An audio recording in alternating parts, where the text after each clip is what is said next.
Hello વિદ્યાર્થી મિત્રો, આ વિડીયોમાં આપણે અપૂર્ણાંકના ગુણાકાર અને ભાગાકાર વિશે અભ્યાસ કરીશું. પહેલો દાખલો લઈએ. 5/3 ગુણ્યા 4/7. તો વિદ્યાર્થી મિત્રો, આપણે ગુણાકાર કરીએ તો શું કરવાનું? અંશને અંશ સાથે ગુણી દેવાનું અને છેદને છેદ સાથે ગુણી દો એટલે આપણને જવાબ મળી જશે. તો 5 ચોક કેટલા થાય? 20 છેદમાં 3 સત્તા કેટલા થાય? 21. હવે કે છેદ ઉડતા નથી એટલે આપણો ફાઇનલ આન્સર શું થશે? 20/21. 8/3 ગુણ્યા 9/5. તો આપણે શું કરવાનું? અંશને અંશ જોડે ગુણી દેવાનું, છેદને છેદ જોડે ગુણી દેવાનું. તો જોઈ લેવાનું કોઈ ઉપર નીચે કશું ઉડતું નથી ને. તો જો 5ના ઘડિયામાં 8 નહીં આવે, 9 પણ નહીં આવે. 3ના ઘડિયામાં 8 નહીં આવે, 3ના ઘડિયામાં 9. હા, 3ના ઘડિયામાં 9 આવશે. તો આપણે શું કરીએ? તમને ડાયરેક્ટ છેદ ઉડાડતા ના ફાવે તો આપણે શું કરવાનું? 9ની જગ્યા પર આપણે 9ના અવયવ લખવાના, 3/3. એટલે હું 9 લખું કા 3/3 લખું, એક જ વસ્તુ છે. હવે સરખું તમે ઉડાડી દો તો 3 ઉડી ગયા. તો હવે શું રહ્યું? ઉપર 8 રહ્યા અને 3 રહ્યા. તો 8/3 છેદમાં શું રહ્યું? 3 ઉડી ગયા છે એટલે નીચે ખાલી માત્ર રહ્યા 5. હવે આપણે ગુણાકાર કરી દઈએ. 8×3 = 24 છેદમાં 5. આ 5ના ઘડિયામાં 24 આવે નહીં એટલે આપણો ફાઇનલ આન્સર શું થશે? 24/5. હજુ એક દાખલો જોઈએ. 12/5 ગુણ્યા 7/6.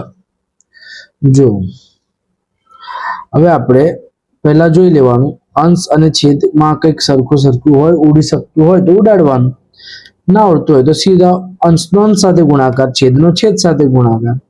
તો જો અહીં ઉપર 12 છે અને નીચે 5 અને 6 છે. તો 6ના ઘડિયામાં 12 આવશે એટલે આપણે છેદ ઉડાડીએ તો 6×2 = 12. આ તમને ડાયરેક્ટ ઉડાડતા ના આવડે તો તમારે શું કરવાનું? 6×2 લખવાના અને 6 ઉડાડી દેવાના. પણ તમને છેદ ઉડાડતા આવડવું જ જોઈએ.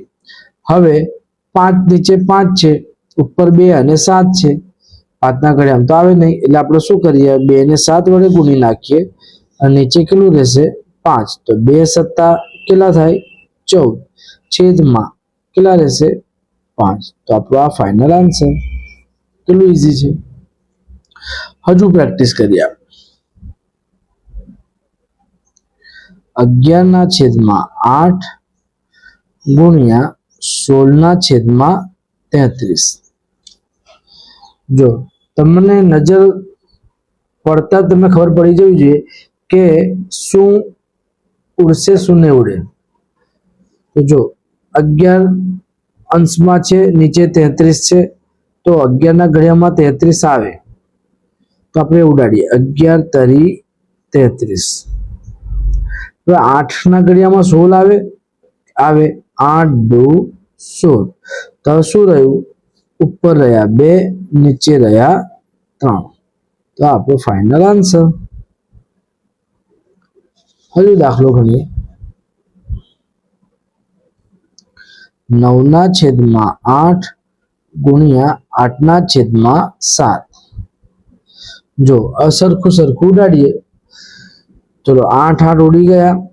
હવે 7ના ઘડિયામાં 9 નહીં આવે એટલે શું આપણો ફાઇનલ આન્સર થશે? ઉપર રહેશે 9, નીચે રહેશે 7. તો આપણો ફાઇનલ આન્સર. હજુ આપણે પ્રેક્ટિસ કરીએ. એક દાખલો. તમને જેટલી પ્રેક્ટિસ કરશો એટલું તમારું પાકું થશે.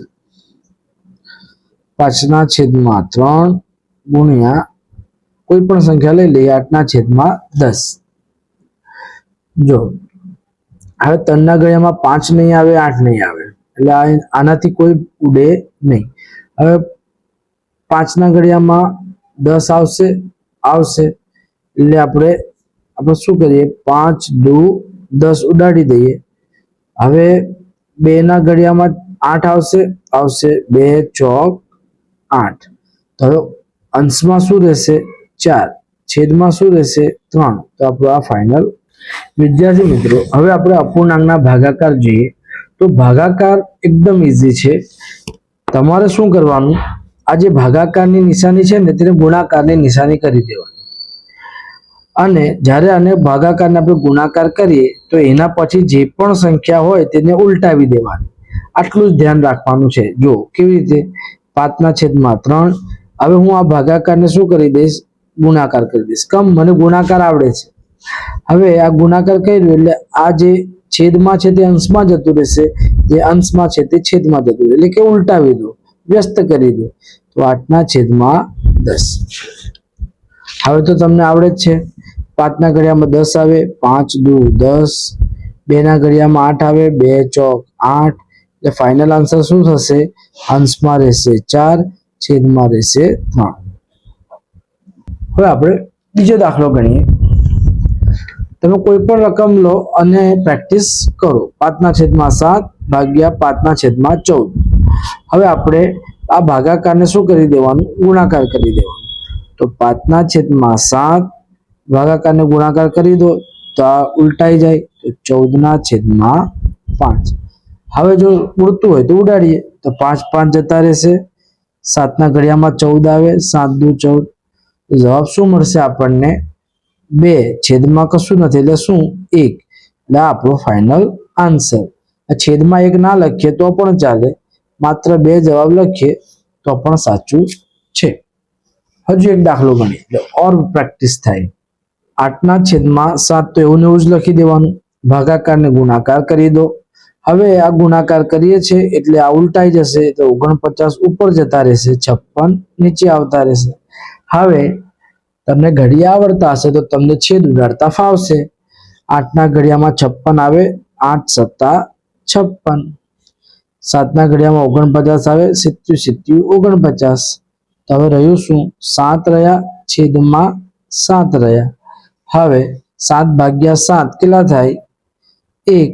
તો આપણો ફાઇનલ આન્સર શું થશે, 1. તો વિદ્યાર્થી મિત્રો, આશા છે કે તમને અપૂર્ણાંકના ગુણાકાર અને ભાગાકાર વિશે સમજ પડી હશે.